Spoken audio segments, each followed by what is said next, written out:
So in the last video, we talked about how the military dictatorship in Brazil started with the ousting of the president João Goulart in 1964. And in this video, we're going to talk about the rule of the military dictatorship, which lasted for 21 years from 1964 until 1985, talking specifically about the actual leaders of the military dictatorship. Now, the military justified its takeover of the state by claiming that there was a danger of a communist takeover and it had the backing of the United States administration. But the over 2 decades of authoritarian rule was marked by censorship, repression, and human rights abuses. So the first president of the military dictatorship in Brazil was Marshal Castelo Branco, who ruled from 1964 to 1967. So he focused on institutional reforms and centralizing power, laying the groundwork for authoritarian rule with the passage of the Institutional Acts, particularly AI1 and AI2, which curtailed civil liberties and dissolved all political parties apart from 2. The ruling government-backed National Renewal Alliance, or ARENA, and the mild non-leftist opposition Brazilian Democratic Movement, or MDB. Succeeding Branco was someone called Arthur de Silva e Costa, who ruled from 1967 to 1969, and he oversaw an escalation of repression, especially with AI5 in 1968, which suspended habeas corpus, which gives the right to basically challenge the legality of an arrest, and gave the government sweeping powers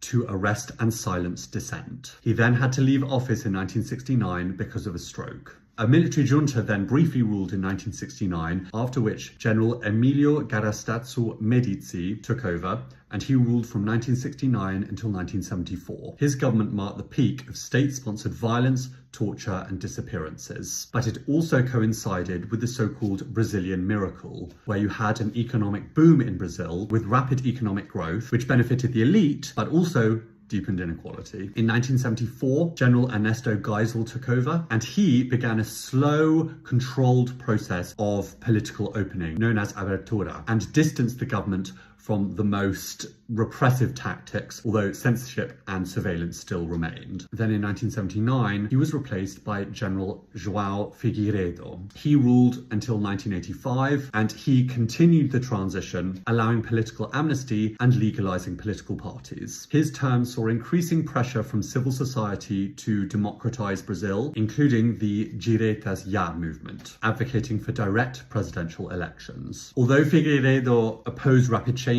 he eventually oversaw the end of military rule in 1985 and the return to civilian government.